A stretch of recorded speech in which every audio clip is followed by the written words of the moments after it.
Hell yeah! I'm Dean from LiveBetter.ie, and today I'm going to show you 4 exercises that you can do at home when you live in a small apartment and you have limited space and limited equipment.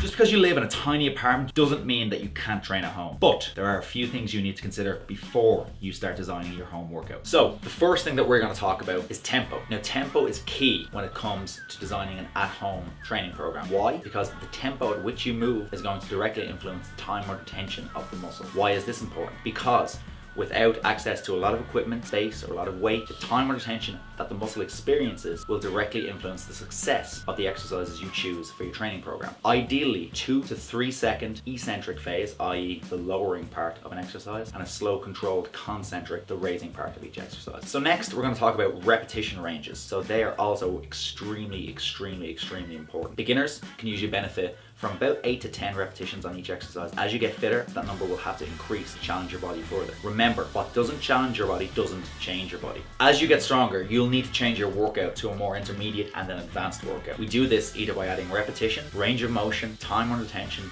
or load. We progressively overload the body, as this is the principle for making continued gains throughout a training cycle. Exercise selection is absolutely critical to a successful at-home training program. If you have access to a suspension trainer or light weights, this becomes an awful lot easier. However, if you don't, you'll have to do an awful lot of thinking to get a good balanced workout. Your aim is to achieve muscular balance, working all the areas of your body equally, and this can be a real challenge. Now that we've covered the basics of program design, let me guide you through a few simple ideas to get started with your very own at-home workout.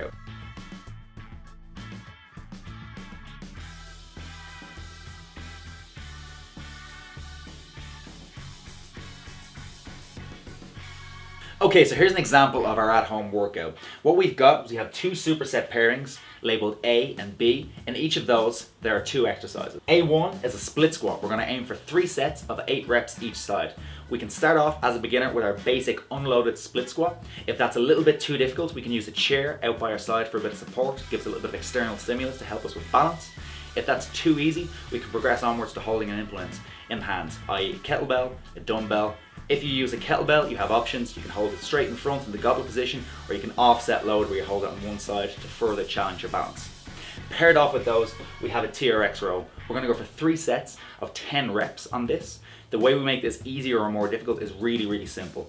We walk towards the anchor to make it a little bit more difficult. We walk further away from the anchor to make it a little bit easier.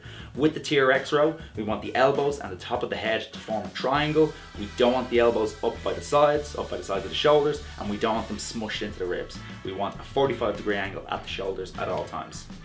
As that gets a little bit too easy, we may look to add repetitions. We may bring the split squats up to 10 each side, or we may bring the TRX rows to 12. We may even add sets week to week. So instead of going with 3 sets in week 1, we may go 4 sets week 2, 5 sets week 3, adding difficulty as we get progressively stronger. Our B pairing. B1, we have a push-up for 3 sets of 10 repetitions. Our B2, we have a glute bridge for 10 reps either each side or in total. Both of these are going to be 3 sets. With the push-up, similar to the TRX row, we want to form a triangle between the elbows and the top of the head. We don't want the elbows flared out by the top of the shoulders. We don't want them smushed into the sides. This is the healthiest position for your shoulder to move in, generally speaking. If the push-up is too difficult at first, and it is for a lot of people, I'll have you do half and half push-up, which is where we pull our chest down to the floor. We then drop our knees to the ground and we do a kneeling push-up on the way back up. With this, we want a straight line from the head all the way down to the knees, or if we're doing the full push-up, all the way down to the heels. If the half and half push-up is too difficult, we can do an elevated push-up, which is where we have an object that we lean our hands on, i.e. a chair, a table, the back of the couch, a wall, lots and lots of options there. If the push-up is a little bit too easy, what we may do is we may elevate the feet and change the angle of push that we're using, i.e. put your feet up on a chair, the couch, whatever you may have around. Something sturdy, something solid. It'll allow you to engage more fibers of the chest and shoulders. With the glute bridge, we may start off with a 2-legged glute bridge with the hands wide to give us a lot of balance and a lot of support. As that becomes easy, we may draw the hands in and even push them up over the top of the body. If that becomes too easy again, what we may do is a half and half glute bridge where we push ourselves up using 2 feet on the floor at a time, and then lower ourselves down by lifting one leg off the ground and using the supporting leg to lower gently with a nice slow eccentric. Once that becomes a little bit too easy, what we may do with the glute bridge is go for full-on single leg glute bridge, in which case we keep one leg on the floor at all times, pushing up and controlling on the way down.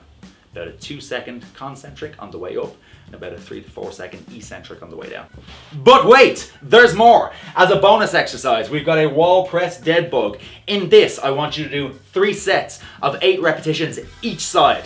The cue I want you to use is keep a flat lower back, push up into the wall and reach the heels down to the floor one at a time.